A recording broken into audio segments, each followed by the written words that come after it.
Pessoal, tudo bem? Agradecer aí vocês aí que já está inscrito no canal. Se você ainda não está inscrito, não esqueça de apertar aí para se inscrever e quem ainda não notificou o sininho, dá uma notificada aí nesse sininho que tem aí para você receber as informações, correto? Hoje nós estamos aqui no nosso pitael para fazer o segundo vídeo aí sobre adubação. Inclusive eu queria até mostrar aqui um 2520, porque no vídeo passado eu mostrei um 20020, né? Aqui, chegar bem perto aqui, vou mostrar para vocês aqui, ó, que tem 3 cores. Para quem assistiu o primeiro vídeo, eu falei no cinza. O cinza tá aí, ó. O cinza é o fósforo. Então aqui nós temos 3 cores. Vermelho, cloreto de potássio, branco é o nitrogênio, né? E o cinza é uma base de fósforo, é um produto aqui à base de fósforo que eu não sei qual que é usado. Então isso aqui é um 2520. Geralmente isso é um adubo tradicional usado em lavoura, 2520 ou 201020. Para pitaia eu uso esse daqui, né? Isso aí é o seguinte, né, pessoal? Para a gente fazer uma adubação aí simples, uma adubação aí tradicional, que é o que mais usado aí, porque dá menos trabalho, menos mão de obra. Porque aí tem adubação direcionada que eu vou falar. Bom, assim, como que eu jogo esse adubo? Porque eu quero fazer uma adubação mais fácil, com pouca mão de obra. Então, geralmente, eu dou aí 3 ou 4 adubação, dou 3 ou 4 adubação por ano, na época da chuva. É bom vocês lembrar disso de novo, tá? Olha só, 3 adubação. Quantas gramas? Aí você divide meio quilo de adubo por pé de pitaia. Um pé de pitaia desse daqui, pessoal, ó, você não precisa de jogar mais do que meio quilo, é estourando meio quilo. Eu tenho outros pés de pitaia em outros lugares aqui, nós não vamos lá não, para o vídeo não ficar muito longo. Aí é um pé de pitaia já com acho que 11 anos de existência, então tem que ser umas 600 gramas de adubo, então 4 adubação de 150. Um pé de pitaia igual esse daqui, olha só, você não vai jogar muito, você vai jogar aqui no máximo 200 gramas, no máximo 200 gramas por ano, correto? Então tem que saber o tamanho da pitaia, quanto mais já estiver produzindo, mais ela está trabalhando na produção, mais você tem que jogar. Então um pé desse daqui, vamos aqui aproximar aqui, ó, outro pé aqui, ó. É um pé ainda pequeno, então aqui 300 gramas por ano. Um pé desse daqui, ó, você já pode estar jogando aí uma média de 400 a meio quilo por ano. Isso depende muito das condições também biológicas e física e química do solo. Você tem que ver uma análise do solo. Por que eu estou falando isso? Eu estou falando quando você não faz uma análise. Tá? Isso aqui é uma maneira mais tradicional, você não quer muita frescuragem, pouca mão de obra. Então você coloca aí de uma média de estourando 600 gramas. 600 gramas é isso que eu falei, é uma planta já em alta produção. Você não pode pegar uma planta desse tamanho aqui e jogar 600 gramas. Você está jogando o seu dinheiro fora, não vai adiantar nada. Entendeu? Então é isso. Então é você que vai definir quanto que minha planta está produzindo. Está produzindo muito, então eu vou jogar 4 adubação de 150. Lembrando, espalhado, ó. Não, chega mais perto aqui. Ó, olha essa planta aqui, ó. Essa planta aqui já leva meio quilo. Isso aqui é uma chácara chau, se não me engano, não tenho certeza não. Não, não é não, é outro. Esqueci que agora. Eu ainda, muitas variedades aqui, a gente está com 118 variedades aqui, então dá pra, tem hora, confundir. Como que eu vou jogar? Ó, espalhado, ó. Espalhado. Por que eu jogo espalhado? Ó, vem pra cá, vamos jogar de novo aqui. Vamos jogar nessa daqui, ó.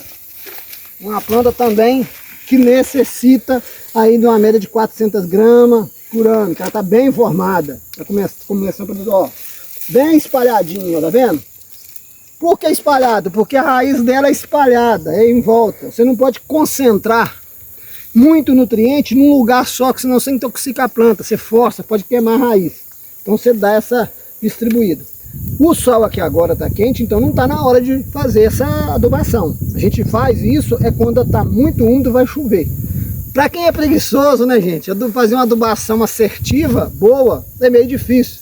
Porque o cara que mexe com muita plantação, ele tem que ter alguém para ajudar ele.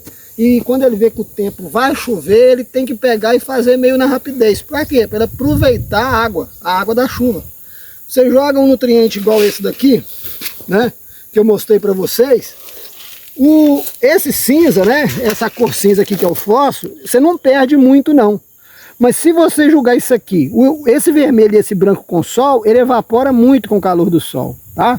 Então tem diferença sim. O fósforo ele não evapora. Agora, o potássio e o nitrogênio, se tiver um sol muito quente, infelizmente você perde boa parte dele, tá bom? Vou falar mais uma coisa, enquanto a gente vai andando aqui, eu vou deixar o meu baldinho aqui, eu vou falar uma coisa para vocês muito interessante. Então assim, o básico, eu falei aqui adubação, né? Falei o básico, eu falei aquilo tradicional. Agora, vamos dar uma melhorada nisso aqui. O certo é você fazer uma análise de solo de vez em quando. Para quê? Porque você tem que saber se realmente esse solo está exigindo de fósforo. Porque não você vem dando uma adubação aí de 20, 10, 20, ou seja, o dobro de fósforo do que o 25, 20, sendo que o seu solo já está saturado o seu solo já está saturado de fósforo. A pitaia não é igual um café, igual um pêssego, que exige muito fósforo. A pitaia, ela exige muito mais, assim, potássio do que uma lavoura de café, por exemplo. Entendeu? Porque ela tem que dar o brix na fruta, é uma fruta que às vezes você tem que favorecer a granação dela, com uma fruta bonita, o potássio ajuda muito. Então assim, você tem que ter essa atenção, né? Saber se realmente consultar aí um técnico bom, um agrônomo, ou alguém realmente entende, não uma pessoa acha que entende, né? Para saber se realmente as condições químicas, tá, do seu solo, ou seja, de acordo com a análise que você faz, realmente você precisa julgar aquela quantidade. Porque às vezes eu viro para você e falo o seguinte, você tem que julgar aí 4 adubação de 150. Cara, às vezes o seu solo já está com muito nutriente. E a outra coisa tem algum tipo de solo, aí vai muito das questões físicas do solo. Porque se você tem um solo muito arenoso, tá? Ou seja, arenoso, para quem não conhece aí, é o solo com, como é que eu falo? Bem drenado, é um solo que a água desce rápido, é um solo que tem muita areia na composição dele. O que acontece? Você joga um adubo, vem uma chuva, a lixiação é muito maior do que um solo argiloso, tá? Então você tem que entender isso. Ao mesmo tempo, se o seu solo é muito argiloso, você tem que entender que a captação do nutriente aí, ela pode ser lenta, que não tem problema, porque ele não tem muita lixiação. Então não adianta eu querer passar para vocês aqui num vídeo todas as informações, que isso é muito complexo, você tem que realmente ter uma boa assistência técnica, é isso que eu falo com vocês. Procura alguém da cidade de vocês, mas que seja formado, mas que tenha experiência com pitaia. Não adianta simplesmente ter um diploma na parede. Eu não estou aqui desfazendo de ninguém, porque você tem que ter teoria, mas também você tem que ter aquela especialização na área, tá? Então muita atenção disso, tá? Outra coisa, o que eu faço com o solo então, se o meu solo é muito arenoso? Eu divido essa adubação em mais vezes, porque como eu sei que vai ter alta porcentagem de lixiação, ou seja, o nutriente vai embora para o subsolo mais rápido, devido ao excesso de chuva, então eu tenho que diminuir a quantidade de adubação, ou seja, eu diminuo a quantidade e aumento o número de vezes jogado. Então talvez, em vez de eu dar 4 adubação, eu vou dar 6 adubação. Eu vou fazer uma comparação aqui na nossa região, que nós estamos no sudeste do Brasil, né? Nós estamos aqui zona da Mata Mineira, então essa região nossa aqui, a época da chuva começa em outubro e termina em março. Então nós vamos dar uma adubação outubro, novembro, dezembro, janeiro, fevereiro e março, 6 adubação. Então eu vou dividir essas 500 gramas aí em 6 adubação. Então eu vou pôr aí 85 gramas em média, mais ou menos, né? Agora, se eu tiver num solo bem arenoso, aliás, arenoso não, né? Argiloso ou areno-argiloso, que é o melhor solo para pitaia, ou seja, nem muito compactado, mas também não é um solo que muito cheio de areia, que é onde o nutriente vai embora. O que acontece? Eu posso fazer 4 adubação de 125 gramas, né? Que vai dar o meio quilo de adubo. Entendeu? Então eu tenho que achar esse equilíbrio, ver o perfil do meu solo. Porque eu faço um vídeo aqui para vocês, falam uma coisa e vocês estão numa região, por exemplo, vocês estão no norte. Eu sei que tem pessoas aqui, até agradeço aí, que assistem o meu vídeo. Eu tenho poucas pessoas inscritas, pessoas aí que assistem, mas tem gente meio dispersado, né? Então assim, a realidade de quem está lá no norte é totalmente diferente de quem está aqui no sudeste do Brasil, quem está na zona da Mata Mineira. A zona da Mata Mineira, graças a Deus, é uma região que chove, nós temos muita chuva. Inclusive nesse dia que hoje eu estou fazendo o vídeo, está chovendo direto. Nós estamos aqui hoje fazendo esse vídeo no dia 14, né? 14 de janeiro de 2024, tá? Tá ficando longo o vídeo, eu vou tentar ser mais rápido aqui. Aí você me pergunta assim, tá, eu entendi a quantidade, o tipo de adubo que eu vou usar, que é o 25-20, mas você falou um outro tipo de adubação. Aí eu vou agora, para mim entrar nesse tipo de adubação, eu vou ter que falar em nutrição. eu tenho que aprofundar mais o que necessita essa planta. Tá? O que realmente a pitaia precisa e qual a época. Tá? Vocês têm que ver o vídeo de correção do solo para saber que a primeira coisa que nós fazemos no solo é a correção. Para mim fazer a correção eu tenho que ter uma análise de solo. De novo eu volto na análise. Tem que pegar a amostra da terra aí, que já tem um vídeo aí no canal, para você saber realmente qual solo você está trabalhando. É simplesmente cismar que tem que julgar calcário. Por que eu falo isso? Tem muita gente que vai saber, então tem que corrigir solo, eu vou julgar calcário, eu vou julgar à vontade, porque aqui não tem miséria. Aí que dá o problema, se você elevar a porcentagem de cálcio no solo, você vai dificultar a absorção de fósforo. Aí não adianta nada, você entendeu? Então tudo na vida tem que ser equilíbrio, não é excesso e nem falta, tudo tem que ter equilíbrio ali para as coisas funcionar. Não adianta você colocar o pH 7, porque aí você lasca, porque vai ter muita absorção de ferro, muita concentração de ferro, mas você vai dificultar a absorção de fósforo. Então assim, o pH ideal para pitaia é de 6. Pode passar de 6,5, pode até vir 5,8, 5,6, suporta. Nós estamos com solo aqui hoje, que está com 5,4, não quer dizer um solo bem fraco, mas está produzindo pitaia, porque aqui nós temos uma acidez muito forte aqui no solo, que é uma região de muito minério, de minério no solo. Então, a partir do momento que eu começo a nutrir, corrigir o pH e ao mesmo tempo nutrir o solo de maneira equilibrada através do calcário, aí sim, 30 dias depois que eu vou usar o adubo, eu só posso usar fósforo em qualquer tipo de plantio, no mínimo 30 dias após o uso de correção do solo, de corretivo, seja calcário ou outro, seja gesso agrícola, mas pitaia não precisa de gesso agrícola. Gesso agrícola geralmente é cultura onde a raiz é mais profunda, né, gente? Vou entrar nesse detalhe aqui também, não qual a diferença aí. Pitaia geralmente o ideal é calcário. Então eu passei 30 dias, eu jogo calcário aí na nossa região que joga 2 meses antes da chuva, aí sim, aqui no sudeste do Brasil, eu vou falar para essa região, tá? Aí você tem que adaptar aí na sua região. O que acontece? Quando eu jogo o calcário, corrijo o solo em agosto, 30 dias mais ou menos depois, que vai dar no início da primavera, 22 de setembro, eu tenho aquela chuvinha de troca de estação, porque todo mundo sabe que no Brasil, toda troca de estação nós temos chuva, né? Trocou de estação, nós temos 1 dia ou 2 dias de chuva. Eu aproveito essa troca de estação, que é de inverno para primavera, que tem aquela chuvinha, aí eu entro com fósforo. Isso é essa necessidade de adubação direcionada que eu falo. Em vez de se eu usar essa anterior aí, que é o 25-20, a tradicional, eu vou fazer uma coisa mais focada naquele tempo, o que a planta precisa naquele tempo. Por quê? A planta agora saiu desse período de inverno, de frio, que ela está aí parada, ela começa a ter necessidade de desenvolver. Aí tem a primeira chuva, que é a da primavera, e aí você já reforça o sistema radicular dela e prepara ela para vir uma florada. Por quê? A primeira florada dessa planta que vir, ela precisa de sustentar essa flor na planta, senão ela aborta tudo. Aí tem cálcio, que ajuda a liberar a florada, e o fósforo, mas o boro ajuda a segurar a florada. E o boro ainda tem outra necessidade, tanto o boro como o fósforo ajuda a granar o fruto. Então, quando eu venho com essa adubação de fósforo agora, nesse período aí da primavera, na entrada na primeira chuva, mas é pouca chuva. Justamente o que eu falei anteriormente, o fósforo é um nutriente que ele fica mais tempo no solo sem ter tanta lixiação e sem evaporar. Então você pode deixar ele ali, que o solo, a planta absorve o solo devagar. Não é igual o nitrogênio, que a planta é de uma vez, correto? Aí sim, eu preparei a planta, eu reforcei o sistema radicular dela para ela começar a desenvolver, pegar esse período de chuva que realmente começa em outubro, que a chuva de setembro a gente sabe que é pouca, é só ali troca de estação. Quando chegar no mês de outubro, aí que eu entro com adubação mais completa. Aí sim eu entro com adubo e não nutrição, porque quando eu jogo só fósforo, não é um adubo, é simplesmente um nutriente, não é um composto.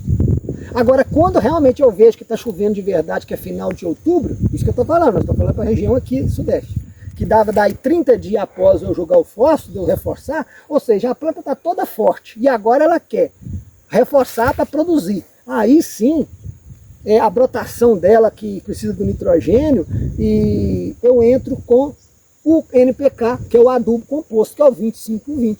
Eu não preciso nem jogar o 25-20, que já que eu joguei o fósforo anteriormente, eu posso jogar um 20-0-20, que é um pouquinho mais barato. aí eu entro aí com 20, 0,20, que eu posso jogar 100 gramas aí. Posso dar 4 adubação de 100 gramas, tá? Porque eu já joguei o fósforo, então eu não preciso jogar fósforo agora, tá? Aí, o seguinte, alguém pergunta, mas quanto de fósforo? Qual o fósforo que eu vou jogar? A região aí, a maioria aqui, usa o super simples. Hoje o MAP também é um produto muito bem vendido e outros fósforos aí, né? Eu já usei umas 3 tipos de fósforo aqui. Eu gosto de usar o MAP, porque tem 52% de fósforo, enquanto que o super simples tem só 16%. Então assim, olha só, se você vai jogar super simples, você pode jogar aí no máximo 80 gramas por pé, de 50 a 100 gramas de super simples. Ele tem 16 de fósforo. Se eu vou usar o MAP que tem 52, ou seja, ele tem mais de 4 vezes a mais, então é só dividir por 4. Então eu posso jogar de 20 a 25 gramas. Tá? Eu joguei 2 de 15, eu joguei bastante, né? Eu gosto de dividir as adubação, não gosto de jogar com a montoeira. Aí você pode dar 20 gramas. 20 gramas tá de bom tamanho aí de MAP. Agora, se for o super simples, aí eu tenho que colocar 4 vezes a mais, porque ele tem só 20 não, né? 25% só de fósforo do que o MAP. Entendeu essa quantidade aí, gente? Beleza, então aqui, assim, eu acho que tá meio embolado. Quem tiver dúvida aí, a gente pode perguntar, se a gente tiver tempo de responder, né? Porque a gente é meio apertado aqui. Eu só fiz um resumo, porque a adubação, igual eu falei, é uma coisa muito complexa. Eu tenho que estudar mais, aprofundar, saber período, saber região, saber perfil de solo. Porque o perfil de solo tem que saber questão física, química e biológica. Aí assim, eu vou tentar fazer um vídeo dessas questões físicas e biológicas, porque isso tem diferença. Às vezes aqui na própria região nossa aqui, você anda aqui uma distância aqui perto de um município para o outro, você chega lá, você tem uma realidade de perfil de solo totalmente diferente, as condições biológicas do solo é diferente. Por exemplo, isso aqui a gente não pode olhar no solo aqui, ó, vem para cá um pouquinho. Olha só mostrando um negócio para vocês. Isso aqui nós não usamos herbicida aqui. Então, chega mais aqui perto aqui. Olha só, gente, ó. Olha só. Olha o tanto de matéria orgânica. Ó, é mato puro por baixo. Vocês estão vendo que a terra tá preta. Olha aqui, filma bem pertinho. Aqui, ó. Olha a profundeza de terra preta. A terra aqui não é preta, é vermelha. Preto aqui, ó, é o tanto de... Olha só, gente, ó. Por quê? Não usa herbicida. Então, as condições biológicas do nosso solo aqui, vamos falar a verdade, é 100%. Isso aqui é bom mesmo, a gente não usa herbicida. Então, hoje nós podemos jogar 200 gramas de adubo aqui, de matéria morta, que ela é aproveitada. Agora, quando eu uso herbicida, já muda toda a realidade. Então tem muita coisa aí para falar de quantidade de adubo por vez, isso manda muito. Não estou aqui sendo contra quem usa herbicida, não é nada disso, tá, gente? O mata-mata aí, né, que é a base de glifosato. Que eu não aconselho julgar, porque você está mexendo com pitá, e pitá é um produto que dá para produzir sem veneno. Então eu acho que, resumidamente, é isso. E é isso que eu falo, procura alguém mais que entende da realidade. Não fica indo só no básico, tenta aprofundar para você fazer uma coisa mais acertada de acordo com a sua realidade. Você tem que entender que não adianta você jogar adubo sem água no solo. E aí tem umas condições aqui que eu mostrei para vocês, é isso. Quando você joga um adubo numa terra dessa aqui que tem muita umidade, a absorção é muito mais rápida, a absorção é muito mais... O seu dinheiro é aproveitado. Então cuida também na questão biológica do seu solo. As questões físicas do solo, se o solo é arenoso, se ele é argiloso, a questão química é a composição do solo, como que está o pH dele, o que ele tem, se ele tem excesso de um nutriente ou outro, para você entender se realmente você precisa de julgar aquilo. Às vezes você não precisa estar julgando o corretivo de solo, porque seu pH já está controlado. Às vezes você não precisa estar julgando fósforo, ou às vezes você tem que julgar um boro na cova. Aqui nós não julgamos boro na cova esse ano, nós vamos julgar ano que vem. Nós pulverizamos com boro 2 vezes. Às vezes a deficiência de boro é tão grande que a pitá exige muito boro, né? Principalmente a variedade pink, por exemplo, que racha muito, e outras variedades aí, que às vezes você tem que jogar um boro na cova, porque o seu solo já tem carência de boro, e aí às vezes só a pulverização não resolve. É por isso que eu falo, você tem que ir atrás de um profissional bom, para você realmente fazer a coisa certa, tá? Eu acho que é isso aí. Está muito incompleto o vídeo, eu sei, mas a gente não pode prolongar muito, porque essa questão de nutrição de solo É isso que eu falei com você, ela não é tão simples igual as pessoas pensam. Ah, que adubo que eu jogo. Aí vem um cara, você tem que jogar 25-20. Ah, não, o que você joga é 25-20, mas a realidade da pessoa às vezes é outra. Qual o clima lá? Qual a realidade? Quais as condições que eu falei aí, as 3 condições, física, química, biológica do solo? O que esse cara está usando aí para matar mata? É roçadeira? É herbicida? Aí eu tenho que entender isso. Se está usando herbicida, eu tenho que aumentar o número de adubação. Eu diminuo a quantidade por vez e aumento, distribuo mais. Então tem muita coisa aí para realmente você fazer uma coisa assertiva. Agora tem um negócio. Se você adubar errado, quantidade errada, não tem problema nenhum. Sua pitaia vai produzir do mesmo jeito. Alguém fala assim, ah, mas eu jogo, produz. Produz, gente. Se você não jogar pitaia, se eu não jogar adubo aqui na planta, ela vai produzir. Só que ela vai produzir menos, o fruto não vai ficar tão bonito, entendeu? Dá uma pausa aí que eu vou mostrar para vocês aqui uma pitaia show. Aí pessoal, olha o resultado de adubação. Ó. Primeiro ano de produção dessa pitaia. Isso é vietnamense white, né, branca. Olha só essa pitaia. Essa pitaia tá nova. Produziu, mas produziu muito. Isso é um efeito de adubação. Se eu não adubasse ela ia produzir? Também ia produzir, só que muito menos. Talvez ia demorar mais. Então assim, aí se eu adubar errado, não tem problema. Se você não adubar, também vai produzir. E outra coisa, além de produzir menos, as frutas não vai ser tão boa no Brix, na qualidade. E vai acontecer que futuramente esse pé de pitaia aí não vai produzir aí 11, 15 anos, igual tem pitaia aí que já tem 12 anos, né? O vídeo ficou longo, gente, mas é isso aí mesmo, não tem como ser menos, porque ainda ficou muita coisa para dar informação. Tentei ser rápido, às vezes acaba a gente embolando aqui, né? Por causa dessa ansiedade de ser rápido, para não ficar longo, e mesmo assim. Fica na paz, curta o nosso canal, dá um joinha aí para incentivar nós. Até!